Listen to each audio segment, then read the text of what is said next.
जय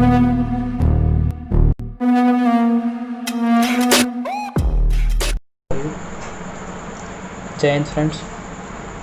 दोस्तों, आज फिजिक्स के कुछ क्वेश्चन मैं लेके आया हूँ। आइए देखते हैं पहला क्वेश्चन। दोस्तों, पहला क्वेश्चन दिया है, एक बिंदु पर एक ही दिशा में 80 और 40 न्यूटन के बल लग रहे हैं तो उनके परिणामी बल का परिमाण न्यूटन में होगा। तो दोस्तों, इसके लिए एक ही दिशा में लगने वाले बलों के लिए सूत्र होता है, एक ही दिशा में लग रहा है इसलिए इसके सूत्र होता है F बराबर F1 प्लस F2। तो इसमें दिया है F1 बराबर 80 दिया है, F2 बराबर 40 दिया है। तो 80 प्लस 40 120। इसका करेक्ट आंसर जो हो जाएगा बी नंबर। तो दोस्तों, आगे बढ़ते हैं 13 नंबर क्वेश्चन। 13 नंबर क्वेश्चन में दिया है, एक बिंदु पर विपरीत दिशा में 80 और 40 न्यूटन के बल लग रहे हैं तो उनके परिणामी बल का परिमाण न्यूटन में होगा। तो उसमें दिया था एक ही दिशा में और इसमें दिया है विपरीत दिशा में। तो इसके लिए सूत्र होता है विपरीत दिशा के लिए F बराबर F1 माइनस F2। तो F1 दिया है 80, F2 दिया है 40, तो हो जाएगा 40। इसका जो आंसर हो जाएगा वो ए नंबर करेक्ट है, 40। तो आगे देखते हैं 14 नंबर क्वेश्चन। 14 नंबर क्वेश्चन में दिया है, एक वस्तु किसी वृत्ताकार पथ में नियत चाल से घूमती है तो उस वस्तु का त्वरण होगा। तो दोस्तों, इसके लिए हम आइए इसको एक्सप्लेन करते हैं। दोस्तों, जब कोई भी वस्तु वृत्ताकार पथ में घूमती है तो उस पर एक बल कार्य करता है, जिस बल को हम लोग अभिकेंद्री बल से जानते हैं, जो उस वृत्ताकार पथ की त्रिज्या के अनुदिश लगता है। दोस्तों, इसमें दिया है किसी वस्तु वृत्ताकार पथ में नियत चाल से घूमती है तो उस वस्तु का त्वरण होगा। दोस्तों, इसका जो करेक्ट आंसर हो जाएगा, त्वरण केंद्र की ओर होता है। वृत्ताकार पथ में जब भी कोई वस्तु घूमती है तो उसका त्वरण केंद्र की ओर होता है। बी नंबर करेक्ट आंसर है। दोस्तों, आप लोगों को ये क्वेश्चन समझ में आया होगा। आगे देखते हैं 15 नंबर क्वेश्चन में दिया है, दूध को मथने से इसमें से क्रीम अलग हो जाती है क्योंकि। पहला ऑप्शन दिया है अपकेंद्री बल के कारण, दूसरा अभिकेंद्री बल के कारण, गुरुत्वाकर्षण बल के कारण, त्वरण के कारण। तो इसका जो राइट ऑप्शन हो जाएगा वो अपकेंद्री बल के कारण।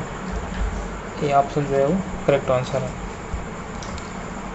16 नंबर क्वेश्चन देखते हैं। 16 नंबर क्वेश्चन में दिया है, वृत्ताकार कक्ष में परिक्रमण कर रहे कण का वेग दुगुना कर दिया जाए तो उस पर प्रयुक्त अभिकेंद्री बल का मान हो जाएगा। तो अभिकेंद्री बल का सूत्र आप लोग जानते होंगे। आइए इसको सॉल्व करते हैं। अभिकेंद्री बल का सूत्र होता है F बराबर mv²/r। तो परिक्रमण कर रहे हैं कण का वेग दोगुना कर दिया जाए, वेग को दोगुना बोला है, दोगुना कर दिया जाए तो उस पर प्रयुक्त अभिकेंद्री बल का मान हो जाएगा। इसका आंसर आ जाएगा 4 गुना। राइट ऑप्शन हो जाएगा सी नंबर।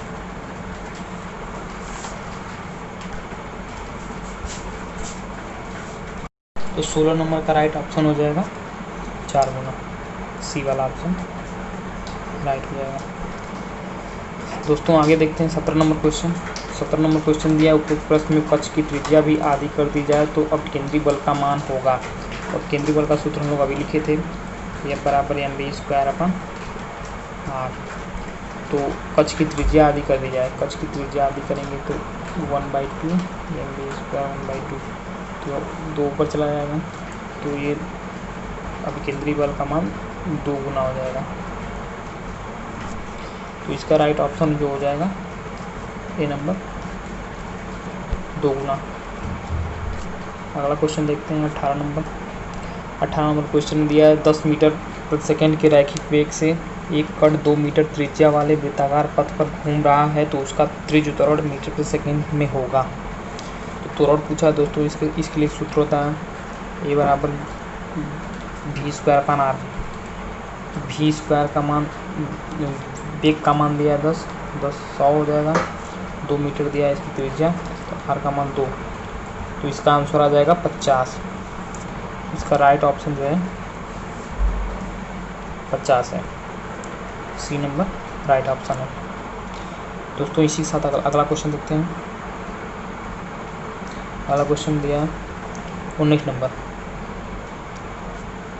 19 नंबर में दिया है 2 कृत्रिम उपग्रह पृथ्वी के चारों ओर एक ही कक्ष पर चक्कर लगा रहे हैं। यदि ए का द्रव्यमान बी से दोगुना है तो क्रमशः उनके वेग का अनुपात होगा। तो पहले दे दिया है यम ए जो है तो दोगुना है 2mb, फिर दिया है कृत्रिम उपग्रह की कक्षा में चक्कर कर रहे हैं तो क्रमशः उनके वेग का अनुपात V A = √GMA upon R और वी बराबर √GMB अपान R। और आगे सॉल्व करते हैं। VA =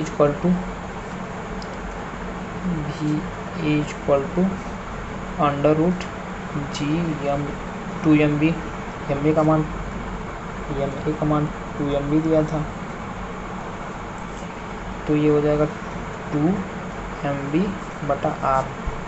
इसी तरह बेबी का निकालेंगे, GMA/,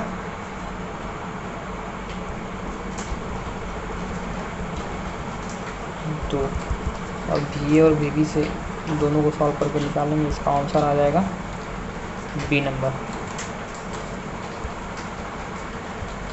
20 नंबर क्वेश्चन में दिया है निर्वात में स्वतंत्र पूर्वक गिराई जाने वाली हल्की व भारी वस्तुएं पृथ्वी पर एक साथ पहुंचती हैं क्योंकि पहला ऑप्शन दिया है उनके वेग भिन्न भिन्न होते हैं, उनका द्रव्यमान भिन्न भिन्न होता है, उन पर कार्यरत गुरुत्वीय त्वरण का मान समान होता है, उन पर कार्यरत गुरुत्वीय त्वरण का मान असमान होता है। दोस्तों जब भी कोई वस्तु निर्वात में गिराई जाती है हल्की और भारी, तो दोनों एक ही साथ पृथ्वी पे पहुंचती हैं। अगर यहीं पे दिया होता माध्यम में गिराई जाती हैं तो दोस्तों यहाँ पे भारी वस्तु जो है वो पहले पहुंचती, हल्की वस्तु बाद में पहुंचती। तो इसमें ऑप्शन में जो हो जाएगा सी ऑप्शन जो है करेक्ट आंसर। उन पर कार्यरत गुरुत्वीय त्वरण का मान समान होता है। जब गुरुत्वीय त्वरण का मान समान होगा तभी एक ही हिसाब से दोनों गिरेंगे, तो इसका राइट ऑप्शन हो जाएगा सी नंबर। अगला क्वेश्चन देखते हैं 21 नंबर। 21 नंबर क्वेश्चन में दिया है निम्न में से बल का मात्रक नहीं है। पहला ऑप्शन दिया है पाउंडल, दूसरा डाइन, तीसरा जूल, चौथा डाइन।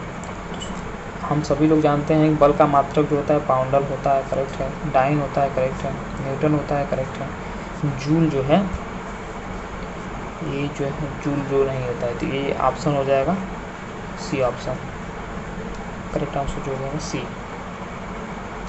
22 नंबर क्वेश्चन देखते हैं। 22 नंबर क्वेश्चन में दिया है निम्न में से दूरी का पर कार्य करने वाले बल नहीं हैं। पहला ऑप्शन दिया है गुरुत्वीय बल, दूसरा ऑप्शन दिया है चुंबकीय बल, तीसरा ऑप्शन दिया है विद्युत बल, चौथा ऑप्शन दिया है घनफड़ बल। दोस्तों गुरुत्वीय बल जो होता है इसमें भी दूरी की आवश्यकता होती है, पिंडों के बीच जो दूरी निकालते हैं उसके लिए दूरी की आवश्यकता होती है। चुंबकीय बल चुंबकीय ध्रुव के बीच की दूरी निकालते हैं। विद्युत बल इसमें भी दूरी की आवश्यकता होती है। तो घनफड़ बल है जो इसमें दूरी की आवश्यकता नहीं होती है, इसीलिए इसका जो राइट ऑप्शन हो जाएगा डी नंबर जो है राइट ऑप्शन हो जाएगा। आइए दोस्तों आगे देखते हैं 23 नंबर।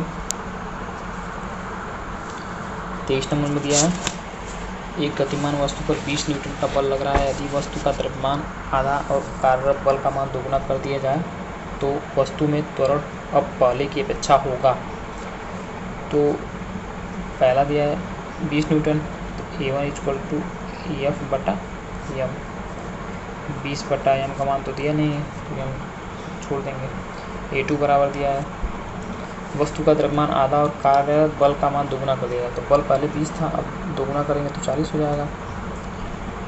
फिर उसके बाद द्रव्यमान आधा कर दिया जाए तो m/2, तो 2 ऊपर चला जाएगा तो A2 इक्वल टू 80/m। उसको सॉल्व करेंगे तो A1 इक्वल टू 4A2 आएगा।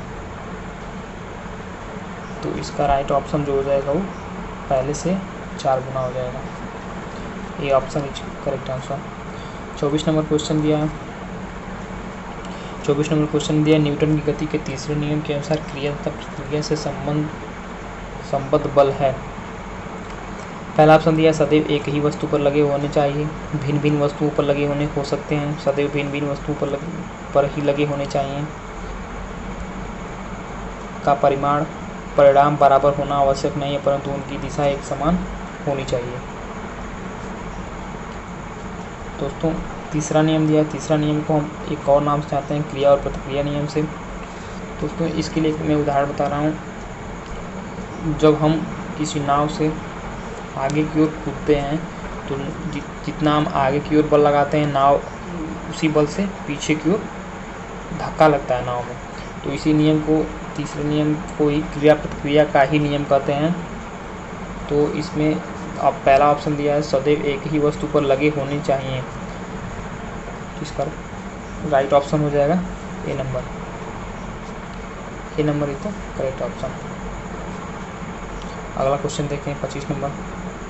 25 नंबर में दिया जब किसी वस्तु की गति त्वरित होती है तो उसकी चाल में सदैव वृद्धि होती है, उसके वेग में सदैव वृद्धि नहीं होती है, वह सदैव पृथ्वी की ओर गिरती है, उस पर सदैव कोई बल कार्य करता है।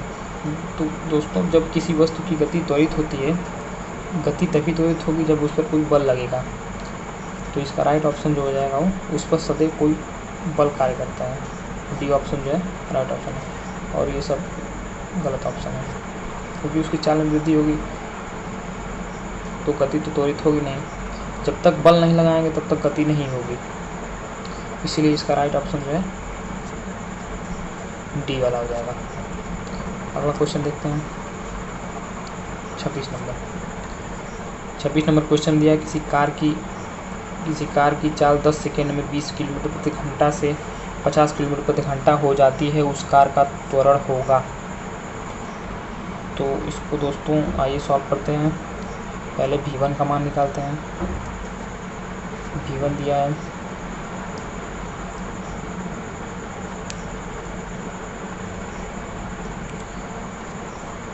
20 किलोमीटर प्रति घंटा दिया है, तो इसको चेंज करेंगे मीटर प्रति सेकेंड में, तो 5/18 से गुणा करेंगे तो ये हो जाएगा 250 नहीं 100/18। v2 निकालेंगे। v2 दिया 50, इसको जब मीटर पर सेकेंड में बदलेंगे तो 5/18 से गुणा करेंगे तो इसमें हो जाएगा 250/18। और जब दोनों को सॉल्व करेंगे त्वरण निकालेंगे तो v2 माइनस v1/t। v2 आया था 250/18 माइनस 100/18, तो 150/18। इसको हल करेंगे तो इसका राइट ऑप्शन जो हो जाएगा डी नंबर राइट ऑप्शन है। 27 नंबर क्वेश्चन देखते हैं। यदि किसी वस्तु द्वारा तय की गई दूरी समय के अनुक्रमानुपाती होती है तो हम कह सकते हैं कि वस्तु शून्य चाल से चलती है, त्वरण शून्य अचर होता है, अचर चाल से चलती है, का वेग एक समान होता है। तो दोस्तों यदि किसी कण द्वारा चली गई दूरी समय के अनुक्रमानुपाती हो तो उस कण को अचर चाल से गतिमान मानेंगे। जब भी कोई वस्तु द्वारा तय की गई दूरी समय के अनुक्रमानुपाती होती है तो वो हमेशा अचर चाल से मानी जाएगी। तो इसके लिए राइट ऑप्शन जो हो जाएगा वो सी नंबर। अगला क्वेश्चन देखते हैं 28 नंबर। 28 नंबर क्वेश्चन को दिया है आवेग को व्यक्त करते हैं। तो हम लोग जानते हैं इम्पल्स, आवेग को इम्पल्स कहते हैं। इम्पल्स I = बल गुणे समय। ये इसका सूत्र होता है। तो बल गुणे समय किस में दिया है? पहला ऑप्शन में। तो राइट ऑप्शन हो जाएगा ए नंबर। आइए आगे देखते हैं 29 नंबर क्वेश्चन। 29 नंबर क्वेश्चन में गति की न्यूटन की गति का दूसरा नियम निम्न में से किस में संबंधित स्थापित करता है? तो सभी लोग जानते हैं न्यूटन का दूसरा नियम जो होता है F बराबर ma। तो ये बल और संवेग परिवर्तन की दर को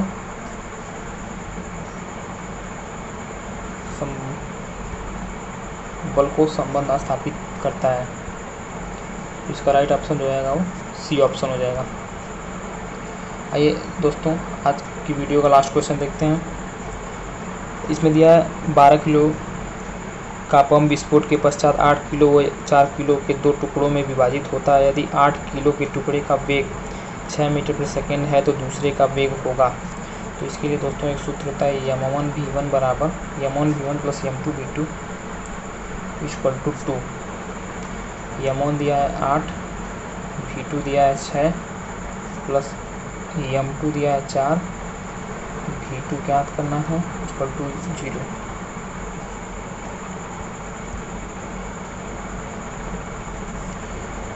तो इसको जब सॉल्व करेंगे तो 4v2 equal to -48, v2 equal to -12 metre प्रति सेकेंड। इसका राइट ऑप्शन जो हो जाएगा वो सी नंबर। तो दोस्तों ज़रूर रिस्पॉन्स दें। आपको ये वीडियो कैसे लगी और चैनल को सब्सक्राइब करें, लाइक करें, बेल आइकन को प्रेस करें। जय हिंद दोस्तों।